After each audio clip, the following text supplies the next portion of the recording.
Hello everyone. GS with concept classes में आपका स्वागत है। आज का जो हमारा डिस्कशन का जो पॉइंट है वो काफ़ी इम्पोर्टेंट पॉइंट है। ये पॉइंट है कि बीपीएससी जो फाइनल रिजल्ट जारी करती है और उसका जो कट ऑफ निर्धारित करती है, उस कट ऑफ को कैसे क्रॉस किया जाए। मैं अपने यूपीएससी मेंस और बीपीएससी इंटरव्यू देने के एक्सपीरियंसेस के आधार पे मैं कुछ कंक्लूज़न तक पहुंचा हूं और ये बातें मैं आप लोगों से शेयर कर देना चाहता हूं। फर्स्ट ऑफ ऑल मैं ये बता देना चाह रहा हूं कि 64 बीपीएससी में कट ऑफ जो गया बीसी कैटेगरी का और जनरल कैटेगरी का वो 52.45% गया और 63rd बीपीएससी में 58.33 कट ऑफ गया। ये दोनों चीज को आप लोग माइंड में रखेंगे। थोड़ा सा यहाँ पे क्लियर ये बात कर देना चाहता हूँ कि यूपीएससी की तैयारी करने और बीपीएससी की तैयारी करने की रणनीति अलग अलग है। अब जो वर्तमान समय में यूपीएससी जो क्वेश्चन पूछती है उसको आप तभी अटेम्प्ट कर सकते हैं जब आपकी पूरी सिलेबस पे जानकारी हो, चाहे वो जानकारी छिछला ही क्यों ना हो, बहुत डेप्थ नहीं हो, लेकिन ओवरऑल पूरे सिलेबस पे आपकी जानकारी होनी चाहिए। बीपीएससी के साथ ये नियम लागू नहीं होता है। बीपीएससी कहती है कि आप सिलेबस के कुछ पार्ट को ही समझिए, लेकिन बहुत बेहतर ढंग से समझिए। आप सिलेबस के कुछ पार्ट को ही समझिए, लेकिन बेहतर ढंग से समझिए। आपके पास उस टॉपिक पर स्पेशलाइजेशन होना चाहिए। मैं इसलिए ये बातें कह रहा हूं क्योंकि बीपीएससी में जो क्वेश्चन दिया जाता है उसमें आपको चूज करने का ऑप्शन दिया जाता है। जैसे हिस्ट्री में 6 क्वेश्चन में आपको 3 क्वेश्चन अटेम्प्ट करने हैं, ठीक है। इस टाइप से आपको ऑप्शन सारे चीजों में मिलता है। ऑप्शनल पेपर में भी दिया जाता है। 12 क्वेश्चन में आपको 6 क्वेश्चन लिखने होते हैं। कहने का मतलब ये है कि आप बीपीएससी का अगर 70 से 75% सिलेबस पे अगर बहुत अच्छे तरीके से पकड़ बना लेते हैं और उस पर आंसर राइटिंग कर लेते हैं तो आपका क्वालिफाइंग होने का जो प्रोबेबिलिटी है, प्रतिशत है, वो काफ़ी ज़्यादा बढ़ जाएगा। तो इसके लिए कुछ आपको वैसे टॉपिक्स की जानकारी होनी चाहिए जहाँ से क्वेश्चन पूछे जाते हैं। इसके लिए आपको प्रीवियस ईयर का सहारा लेना चाहिए। मैं कुछ हिंट दे देना चाह रहा हूँ आप लोगों को। जैसे कि कुछ कुछ एरिया होते हैं जहाँ से बीपीएससी हमेशा क्वेश्चन पूछती है। जैसे कला का एरिया, बीपीएससी 65 में पाल कला से पिछले साल क्वेश्चन पूछी थी, तो इस बार जो है मौर्य कला और पटना कॉलम से पूछने की संभावना है। पिछले बार 65 में पाश्चात्य शिक्षा से, 1857 ईस्वी के विद्रोह से, स्वामी सहजानंद सरस्वती का कृषि के उत्थान में क्या उन्होंने योगदान दिया है, इस टाइप के क्वेश्चन पूछे गए थे। तो आप क्या कीजिए कि कला से कर लीजिए। जनजातीय आंदोलन से क्वेश्चन नहीं पूछे गए थे, तो 66 में जनजातीय आंदोलन काफ़ी ज़्यादा इम्पॉर्टेंट एरिया बन जाता है, ठीक है। और इसमें जो है, और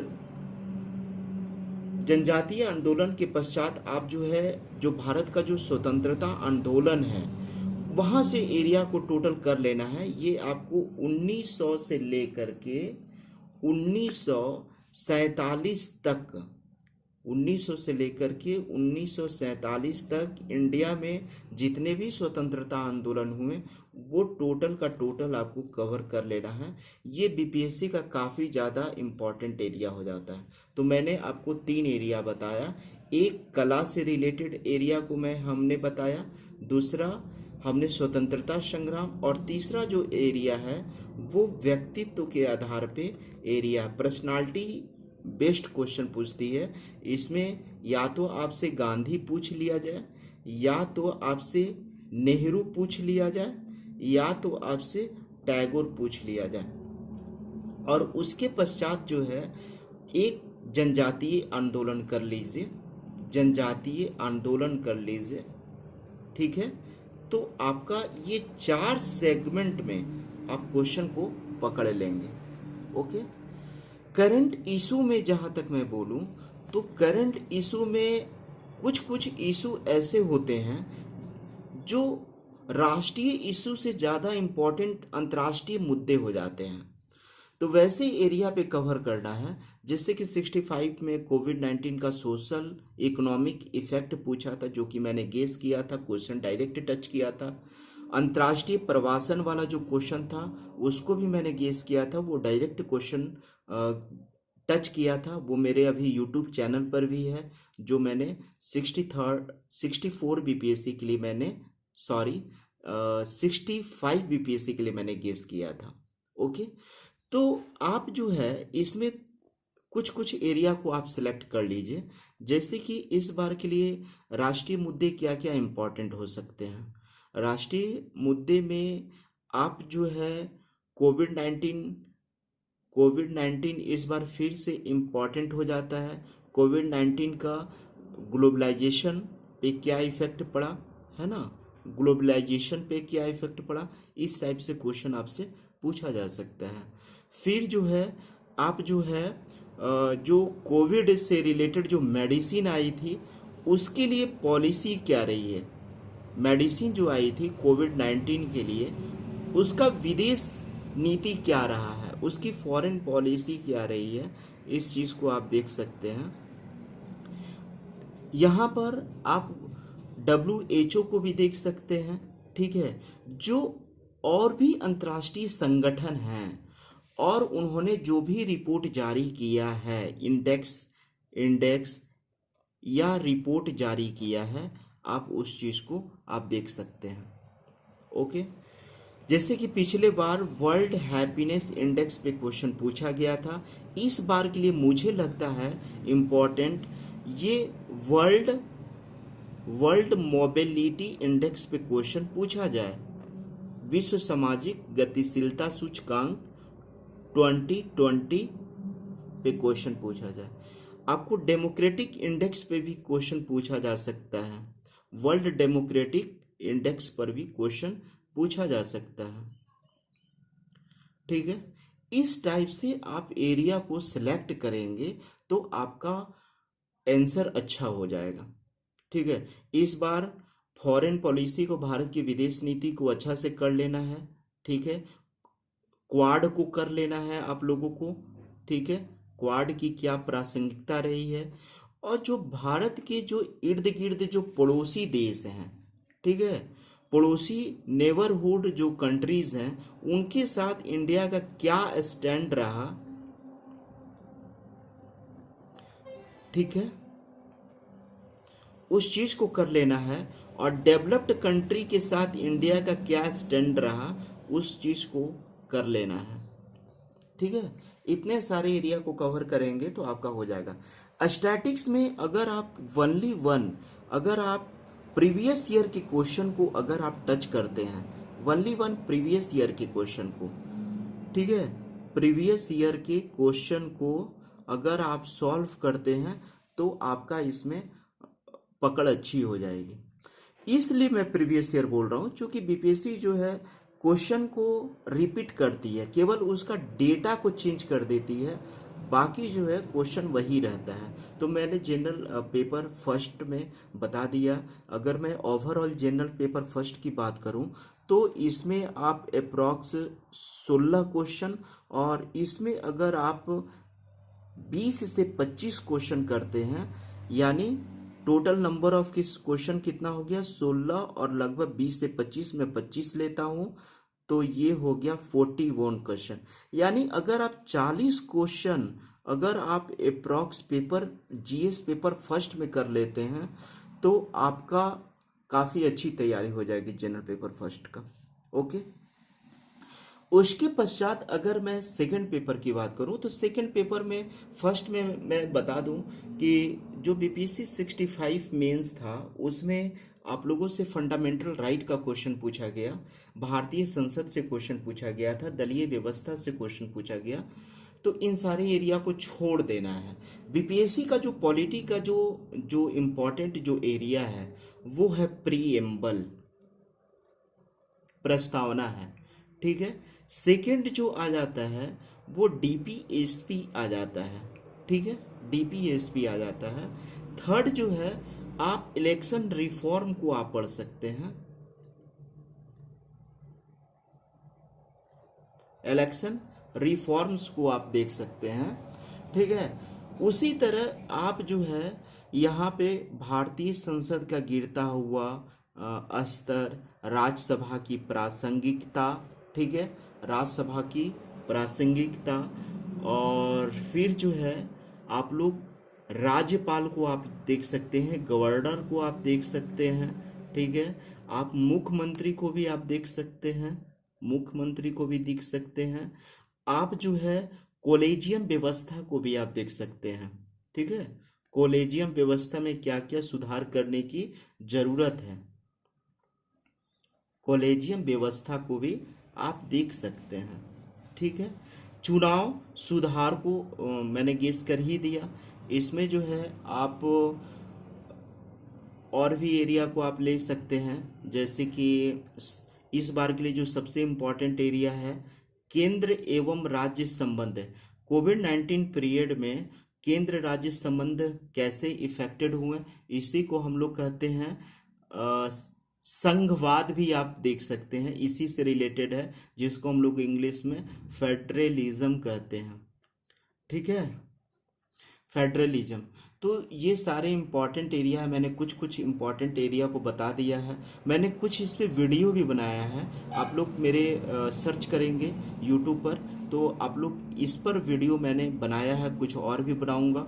जो जो इम्पोर्टेंट एरिया है उसका मैं मॉडल आंसर आप लोगों को मैं दूंगा, और बस आप लोगों से यही रिक्वेस्ट है कि इस चैनल को सपोर्ट करते रहिएगा। ज्योग्राफी और इकोनॉमिक्स का जो सेक्शन है, ठीक है, यहाँ से क्वेश्चन गेस करना और ज़्यादा इजी है। जैसे मैं कुछ कुछ हिंट दे देता हूँ। इस बार का भारत का विनिवेश नीति, जिसको हम लोग कहते हैं डिसइन्वेस्टमेंट पॉलिसी, ठीक है, डिसइन्वेस्टमेंट पॉलिसी को पढ़ लेना है, very very important economic section का। आप लोग इकोनॉमिक रिफॉर्म को आप पढ़ सकते हैं, इकोनॉमिक रिफॉर्म को पढ़ सकते हैं आफ्टर 1991, ठीक है। उसके बाद आप देखेंगे कि बीपीएससी में एग्रीकल्चर से, कृषि से ज़्यादा क्वेश्चन पूछता है, ठीक है। इस बार के लिए कृषि में एमएसपी ज़्यादा इंपॉर्टेंट हो गया, जिसको हम लोग क्या कहते हैं, minimum supporting price, minimum supporting price, ठीक है। आप जो है बाजार व्यवस्था को पढ़ सकते हैं, ई नेम को आप पढ़ सकते हैं, ठीक है।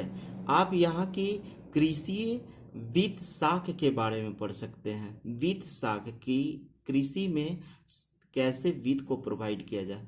आप इंडस्ट्री सेक्शन में उद्योग में आप देख सकते हैं, औद्योगिकीकरण को आप देख लीजिएगा, औद्योगिकीकरण, इंडस्ट्रियलाइजेशन, ठीक है, इंडस्ट्रियलाइजेशन।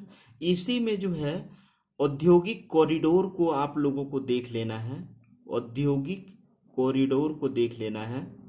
मैं थोड़ा सा रफली आइडिया दे दे रहा हूँ, औद्योगिक कॉरिडोर को दे देना है। फिर आप लोग इसमें जो है कुछ कुछ उद्योगों का केंद्रीकरण कुछ विशेष क्षेत्रों में ही हुआ है, जैसे कॉटन टेक्सटाइल को आप देख सकते हैं, ठीक है।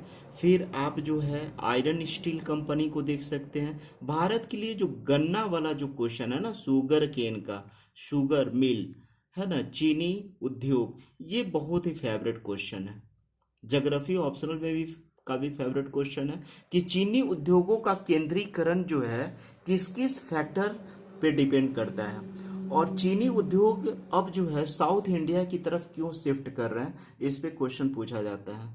तो ये हो गया, कृषि हो गया। एक इसमें और एरिया आ जाता है जिसको हम लोग जनसांख्यिकीय लाभांश कहते हैं, जनसांख्यिकीय लाभांश। यहाँ से क्वेश्चन बहुत इंपॉर्टेंट है पूछे जाने की, क्योंकि चाइना जो है अपना वन चाइल्ड पॉलिसी को चेंज किया है, उसकी जनसंख्या का जो वृद्धि दर है नकारात्मक है। तो ऐसा क्वेश्चन पूछ सकता है कि हमारे इंडिया में जो पॉपुलेशन का जो एक्सप्लोजन हो रहा है, यानी जनसंख्या का जो विस्फोट हो रहा है, उसको हम लोग रोकने के लिए क्या पॉलिसी अपनाया जाए।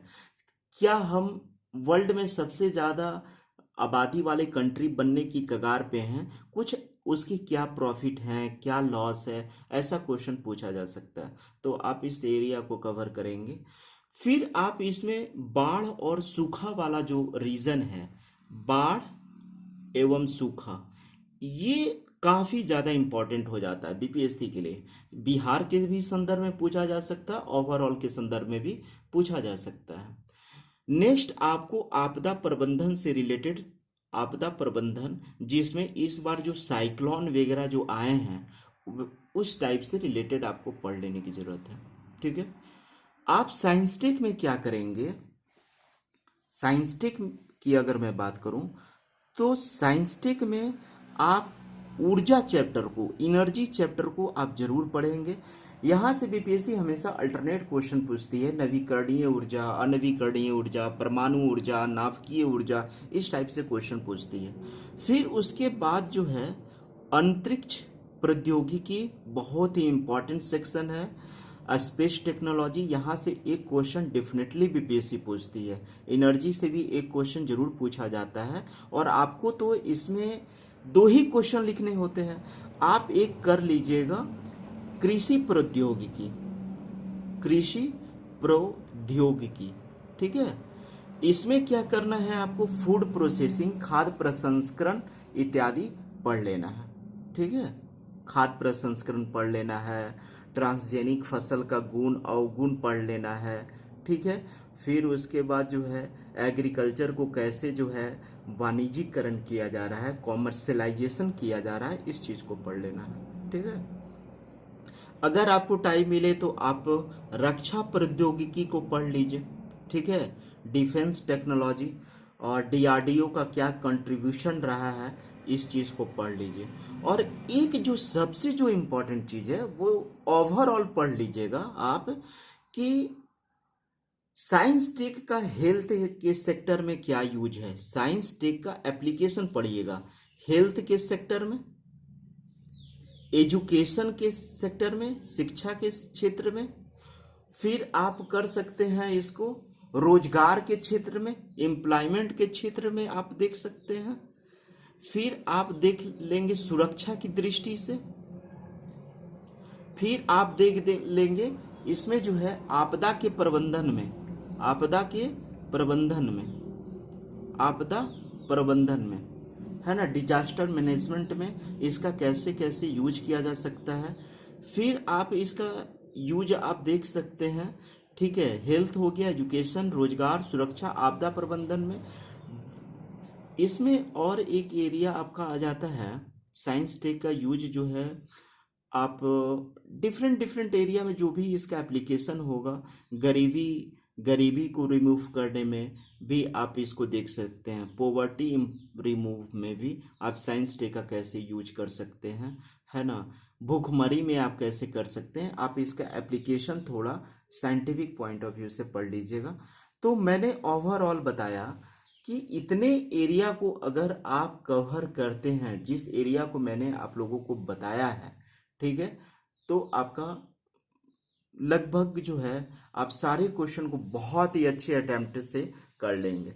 इसके बाद मैं आप लोगों से ऑप्शनल पेपर पे डिस्कस करता हूँ। ऑप्शनल पेपर में सारे ऑप्शनल पेपर का मैं एक ओवरऑल व्यू देना चाहूँगा। सारे ऑप्शनल पेपर का तैयारी करने का एक ही तरीका होता है। वो तरीका होता है कि आप प्रीवियस ईयर के क्वेश्चन को, लगभग 12 साल के क्वेश्चन को आप सॉल्व कर लीजिए। क्योंकि प्रीवियस ईयर में क्वेश्चन जो होते हैं लिमिटेड होते हैं, उसके बहुत ज़्यादा आप क्वेश्चन नहीं बना सकते हैं ऑप्शनल पेपर में। वहाँ पे क्वेश्चन लिमिटेड हैं। जैसे कि अगर मैं ज्योग्राफी की बात करूं तो ज्योग्राफी को आप बहुत पढ़ लीजिएगा, तो आप 80-85 क्वेश्चन अगर आप कंप्लीट करते हैं तो आपका ज्योग्राफी लॉन्ग क्वेश्चन के पॉइंट ऑफ व्यू से आपका ज्योग्राफी कवर हो जाता है मात्र 80 से 85 क्वेश्चन में। अगर आप पीए की बात करें तो 50 से 55 क्वेश्चन अगर आप करते हैं तो पीए कंप्लीट हो जाता है। कहने का मतलब ये है कि ऑप्शनल पेपर में कम तैयारी में, कम मेहनत में आप अच्छा आउटपुट दे सकते हैं, बशर्ते आपके पास तरीका होना चाहिए। इसमें फर्स्ट क्या करना है, प्रीवियस ईयर को सॉल्व कर लीजिएगा। इंपॉर्टेंट जो भी टॉपिक है जहां से बीपीएससी हमेशा क्वेश्चन पूछती है उस सेक्शन को आप पढ़ लीजिएगा और उसके बाद आंसर राइटिंग कीजिएगा, क्योंकि इसमें आंसर राइटिंग इम्पॉर्टेंट हो जाता है, क्योंकि इसमें आप बात को नहीं बना सकते हैं। इसमें जो है आप बात को बनाएंगे तो नंबर नहीं मिलेगा आपको। जो भी जो भी थिंकर उस टॉपिक पे जो बात बोले हैं बिल्कुल हूबहू उस बात को रख देना है पेपर फर्स्ट में, चाहे वो कोई भी ऑप्शनल पेपर हो, चाहे वो पीए हो, चाहे वो ज्योग्राफी हो, चाहे पॉलिटिकल साइंस हो, कोई भी पेपर में आप उसमें छेड़छाड़ नहीं कर सकते हैं। ऑप्शनल पेपर सेकंड जो होता है वो अप्लाइड सेक्शन होता है, आप उसको करंट से जोड़ करके लिखिएगा तो निसंदेह आपको नंबर अच्छा मिलेगा। जैसे कि अगर अगर ज्योग्राफी ऑप्शनल पेपर की मैं बात करूं तो अगर उसमें आपदा प्रबंधन की बात करें, है ना, भारत में आपदा की स्थिति की बात करें, तो क्या मैं इस बार जो साइक्लोन आया जो काफ़ी तबाही मचाया या साइक्लोन आया उसको कोट करने की ज़रूरत है। ठीक है, ओवरऑल यही है कि आप कहीं भी पढ़ें, लेकिन कुछ कुछ मैं आप लोगों को हिंट दे देना चाहता हूँ यहाँ पे कि आप लोग ग्रुप डिस्कशन कीजिए। ठीक है, ग्रुप डिस्कशन कीजिए। इसलिए ग्रुप डिस्कशन करने से फ़ायदा है कि इंस्टीट्यूट वाले हो सकता है कि आपकी कॉपी को कुछ अनमने ढंग से भी चेक करें, तो अगर आप ग्रुप में तैयारी करेंगे तो कौन सा आपका फ्रेंड क्या कंक्लूजन लिखा है, क्या निष्कर्ष लिखा है, कैसे इंट्रो लिखा है, कैसे बॉडी पार्ट लिखा है, आप इस पे क्लियर हो जाते हैं। तो मेरी समझ से टीचर से भी कॉपी चेक कराइए, लेकिन ग्रुप डिस्कशन बहुत ज़रूरी है। ठीक है, और ठीक है, आज हम लोग यहीं पे समाप्त करते हैं। जो भी इम्पोर्टेंट क्वेश्चन गेस मैं करूँगा आप लोगों को इस चैनल पर जीएस विद कॉन्सेप्ट पर मैं डाल दूँगा। आप लोग अपना सपोर्ट इस चैनल को देते रहिए। Thank you.